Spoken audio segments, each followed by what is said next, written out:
త్రాగునీరు కానీ వీటన్నిటినీ తీసుకువచ్చేటువంటి గుంటూరు ఛానల్, ఇవన్నీ మీ ఆకాంక్షలని మాకు తెలుసు.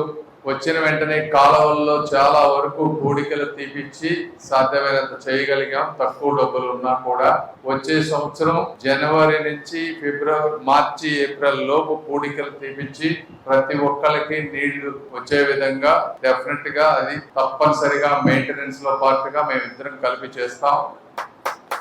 రెండోది, గుంటూరు ఛానల్ తీసుకుంటే ఇది కానీ, నల్లమడ డ్రైన్ కానీ, గుంటూరు డ్రైన్ కానీ, ఇవి మూడు హడావుడిగా ఫాస్ట్ గా తక్కువ ఖర్చుతో చేయవచ్చు, 200-300 కోట్లతోటి. అయితే దీనికి దీర్ఘకాలికంగా మనం తరతరాలుగా ఇబ్బంది లేకుండా ఉండే విధంగా చేసే పని కాబట్టి కెనాల్ మోడర్నైజేషన్ చేసి ప్రతిసారి ఆ గుర్రపు డెక్క రాకుండా, అదే విధంగా ఎక్స్టెన్షన్ చేసి 40 గ్రామాలకు అడిషనల్ గా వాటర్ వచ్చే విధంగా ఎలా చేయాలి అనే ఉద్దేశంతో అధికారులతోటి నిరంతరం చర్చలు జరుపుతా ఉన్నాం. నాబార్డు వాళ్ళతో అంటే మొత్తం చూస్తే దాదాపుగా 1000 నుంచి 1100 కోట్ల రూపాయలు వచ్చింది. ఇది బడ్జెట్ మొత్తం ఇదంతా చేయాలి, మనం అనుకున్నట్టు కావాలి అంటే చాలా ఎక్కువ ఖర్చు ఇది. అయినప్పటికీ నాబార్డు వాళ్ళని పిలిచి మాట్లాడాం మేము. వాళ్ళు డబ్బులు ఇవ్వడానికి రెడీగా ఉన్నా కూడా ప్రస్తుత పరిస్థితుల్లో మనం FRBM లిమిట్స్ లోపు అప్పు తీసుకోవాల్సిన పరిస్థితి. గత ప్రభుత్వం కానీ ఏదైనా ఇప్పటి వరకు జరిగిన అప్పుల వల్ల ఎక్కువ అప్పు కూడా తీసుకోలేనటువంటి పరిస్థితుల్లో మనం ఉన్నాం ఈ రోజున. ఇవన్నీ వాస్తవాలు మీకు తెలియాలి. అయినప్పటికీ చంద్రబాబు గారి దృష్టికి మేము తీసుకువెళ్ళబోతా ఉన్నాం. కనీసం వర్క్ స్టార్ట్ చేయడానికి 100-150 కోట్లన్నా వస్తే ల్యాండ్ ఎక్విజిషన్ చేసుకొని దీన్ని వచ్చే 2-3 సంవత్సరాల్లో సాధ్యమైనంత విధంగా పట్టాలు ఎక్కించే విధంగా మేమందరం నిరంతర కృషి చేస్తామని మీ అందరికీ తెలియజేస్తా ఉన్నాం. మీకు అన్ని వాస్తవాలు చెప్తాం, ఎప్పుడు అబద్ధాలు చెప్పం, చేయగలిగేదే చెప్తాం మీకు కూడా. ఎందుకంటే ఇవన్నీ మీరు సంవత్సరాలుగా విని అలసిపోయి ఉన్నారు. ఎందుకంటే ప్రతిసారి గవర్నమెంట్ వస్తుంది, ఆ రోజు ప్రెస్ వాళ్ళు రాగానే ఏదో చేయాలని మాటలు చెప్తా ఉంటారు. ఆ విధంగా చెయ్యం. ఎందుకంటే నాబార్డు వాళ్ళని నేను పిలిస్తే వాళ్ళు ఇవ్వడానికి సిద్ధంగా ఉన్నారు డబ్బులు. అది కాదు ఈ రోజున సమస్య. సెంట్రల్ గవర్నమెంట్ FRBM పర్మిట్ దాటి అప్పు ఇవ్వలేని పరిస్థితి.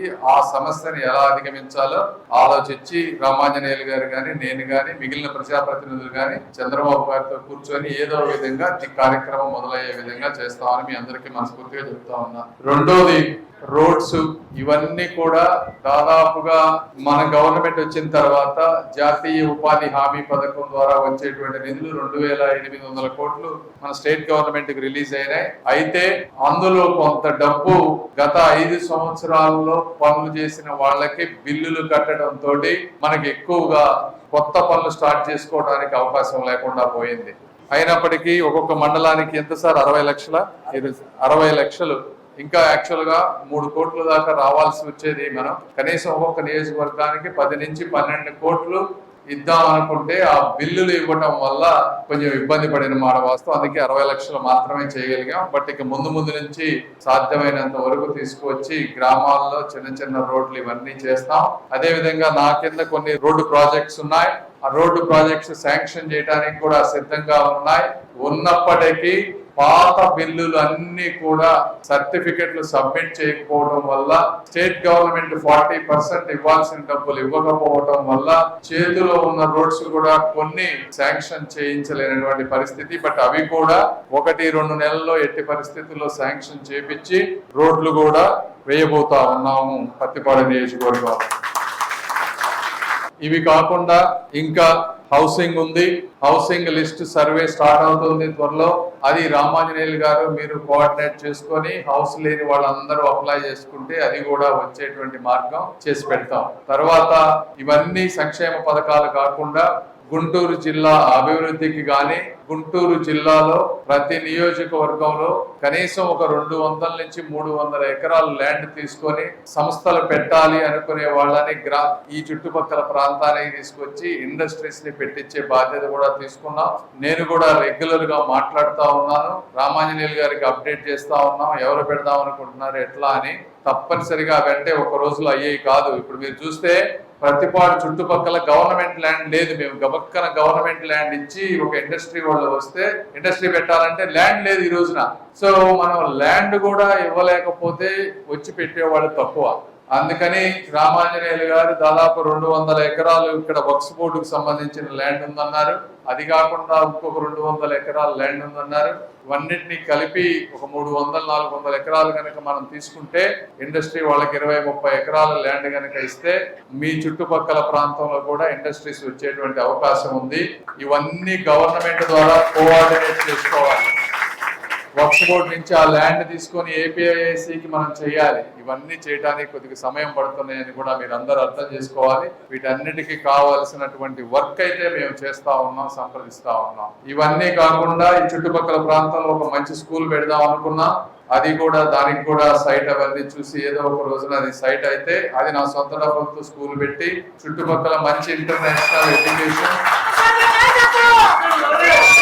తక్కువ ఖర్చుతో కనీసం ఒక 3,000-4,000 మంది పిల్లల కన్నా స్కూల్ తో స్టార్ట్ చేయాలని ఒక ఆలోచనతో ఉన్నాం. అది కూడా ల్యాండ్ అయిపోతే అది కూడా చేస్తాం మేము. ఇవి కాకుండా పార్టీ కార్యకర్తలుగా మీరు గత 5 సంవత్సరాల్లో ఎన్నో కేసులు గాని ఇబ్బందులు గాని పడ్డారు. ఇవాళే మేము ఒక ప్లాన్ చేసాం. దానికి ఆఫీసులో దొడ్డాల కోటేశ్వరరావు గారు అనేటువంటి హైకోర్టు న్యాయమూర్తిని పెట్టి ఆయన కింద 2-3 లాయర్లను పెట్టి ఉన్న కేసులన్నిటినీ కూడా వాళ్ళు స్టడీ చేసి వాళ్ళు మీ మీద ఎవరి మీద కేసులుంటే మిమ్మల్ని రీచ్ అవుతారు.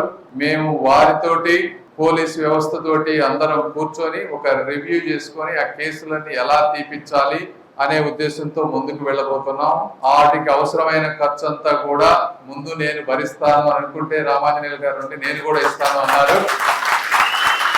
రామాంజనేయులు కూడా నేను కూడా ఇస్తానన్నారు. కాబట్టి ఇద్దరం కలిసి ఈ ప్రాంతంలో ఉన్నటువంటి కేసులన్నీ కూడా తీయించే కార్యక్రమం చేపడతాం. ఇవన్నీ కాకుండా ఒకటే గుర్తుపెట్టుకోండి, నిరంతరం ఈ ప్రాంతానికి ఏదో విధంగా మేలు చేయాలనే ఉద్దేశంతో నిరంతరం కృషి చేస్తా ఉన్నాం. ఢిల్లీలో ఇండివిజువల్ సమస్యలు ఉంటాయి కాబట్టి వచ్చే 5 సంవత్సరాలు ఇంకా ఏమన్నా మీకు సమస్యలు వచ్చినా కూడా మా దగ్గరికి రండి. రామాంజనేయులు గారి దగ్గరికి కానీ నా దగ్గరికి కానీ.